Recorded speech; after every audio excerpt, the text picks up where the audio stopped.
வணக்க மக்களே, சற்று முன் வெளியான செய்தி ஒன்று வெளியாகியுள்ளதாம். அரசியலில் யார் யாருக்கெல்லாம் கிரகணம் பிடிக்கப் போகிறது?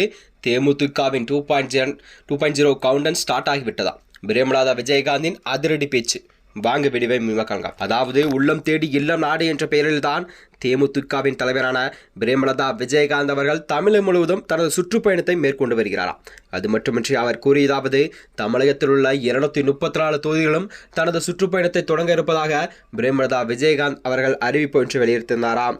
அதனைத் தொடர்ந்துதான் மாநிலம் எங்கும் நடைபெற்று வரும் பிரச்சாரத்தில் கட்சி பொதுச்செயலர் பிரேமலதா விஜயகாந்த் அவர்கள் தொடங்கி வைத்துள்ளார்.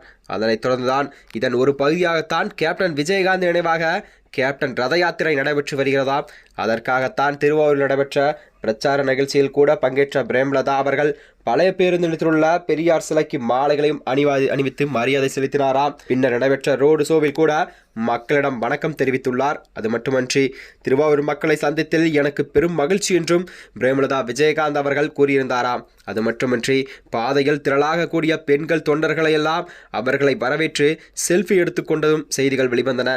முரசு இசைக்கும் மத்தியில் உற்சாகமாக பெருகியது என்றும் அவர் கூறியிருந்தாராம். அது மட்டுமன்றி பிரச்சாரத்திற்கு பிறகு பொதுமக்கள் மத்தியில் பேசும் அவர் கூறியதாவது, தமிழகம் முழுவதும் 234 தொகுதிகளில் நேரடியாக சென்று மக்களிடம் ஆதரவை பெறும் வகையில்தான் நாங்கள் ஈடுபட்டுள்ளோம் என்று அவர் கூறியிருந்தாராம். அனைத்தும் உற்சாக வரவேற்புடன் நடைபெற்று வருகிறது. வருகின்ற 2026ஆம் ஆண்டு தேமுதிகவிற்கான வருடம் என்பதை நான் இந்த நேரத்தில் மகிழ்ச்சியுடன் தெரிவித்துக் கொள்கிறேன் என்று பிரேமலதா விஜயகாந்த் அவர்கள் தெரிவித்திருந்தாராம். சட்டமன்ற தேர்தலில் தேமுதிக கூட்டணிதான் கண்டிப்பாக மகத்தான வெற்றியை பெறும். மக்களின் விருப்பத்திற்கேற்க மக்கள் விரும்பும் நல்லாட்சியைத்தான் கண்டிப்பாக தமிழகத்தில் கொடுக்க இருப்போம் என்று தேமுதிகவின் பொதுச்செயலர் பிரேமலதா விஜயகாந்த் அவர்கள் தெரிவித்திருந்தாராம். அது மட்டுமின்றி மக்கள் விருப்பத்திற்கேற்க கூட்டணி அமையும், ஆட்சியை கைப்பற்றுவோம், கேப்டன் நம்முடன் தான் உள்ளார், நம்மளுடைய உணர்வுகளையும் உள்ளத்திலும் என்றும் அவர் வாழ்ந்து கொண்டுதான் இருக்கிறார் என்று அக்கட்சியின் பொதுச்செயலர் பிரேமலதா விஜயகாந்த் அவர்கள் தெரிவித்திருந்தாராம்.